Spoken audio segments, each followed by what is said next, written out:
Good afternoon, everybody. This video is to talk about the expectations in an online environment. And especially, I wanted to I wanted to talk about the communication. So we had several problems last few semesters. So as a department, we came up with some of these points that I wanted to discuss with you. So make sure you're communicating with your professors the way you would if you were in a face-to-face environment. And your emails are representing you, right? So you want to um, talk to somebody the way you want to be represented. So email is nothing but talking in a formal way, just in a written communication. Um, and I know that you would expect me to allay your fears immediately. So, unfortunately, this is not a face to face environment. So, I'm not there 24/7 for you guys. So, I would be reading your emails definitely once in 24 hours. Sometimes things happen, and last semester I had problems with my email server. So I am giving you, just to give myself a blanket, please expect emails within 24 to 48 hours. I know you feel anxious that I have not read your email or I'm not replying to you. Believe me, it's not personal. I was inundated with emails last semester. I thought that was my biggest challenge, communication, because I was spending hours and hours trying to communicate with everybody. And it was apparent that that was the biggest problem for the students as well, that communication was not enough or there was miscommunication sometimes.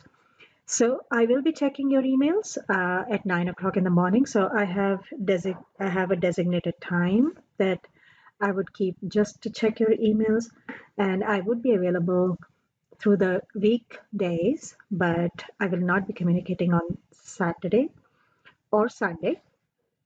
Saturdays, I will check my emails and I will be online during the days of the exams, okay, but not on Sunday.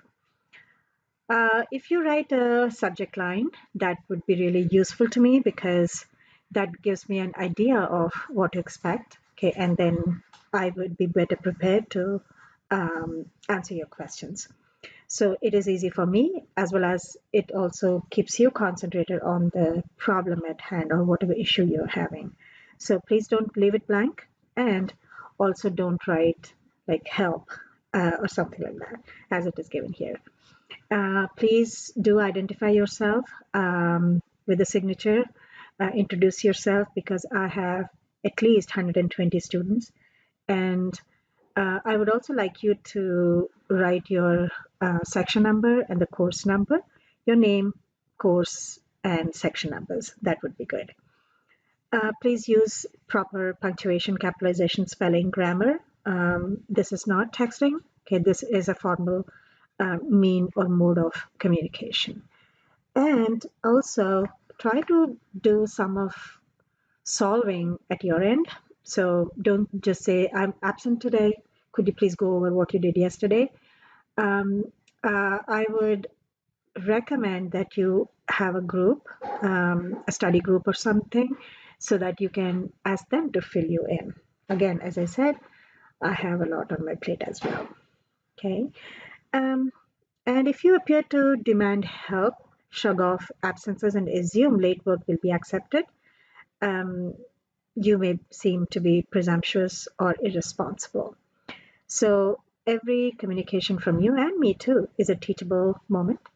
Um, and please adhere to the guidelines and make sure that you keep it pleasant because pleasantries make me also pleasant, right? So if you are hurling insults or screaming or using full capitalized statements, that comes off as being rude or yelling at me. So that makes me anxious, and then you may not get the answer that you want from me.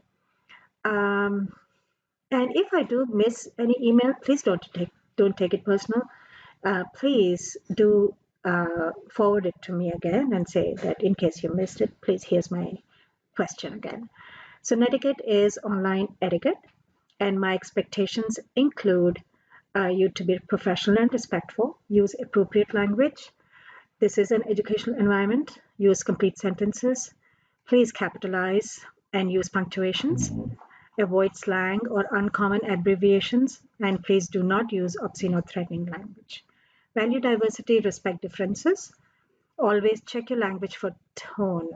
If in doubt, please ask someone at home to read and assess your comments before posting. This is especially important for public forums. Suppose there are any discussions that I post, you don't have discussions, but in case you have something in WebEx sessions or you're discussing online, please make sure that you are respectful to others as well. And do not fall victim to disinhibition effect, which is like um, people become pretty brave or have like courage to say whatever they want behind the computer screen. So remember that we are we. Okay, I am an instructor, you are a student, and we expect the same kind of respect and professionalism in an online environment as we do if you were in a face-to-face class. And that is the end of this.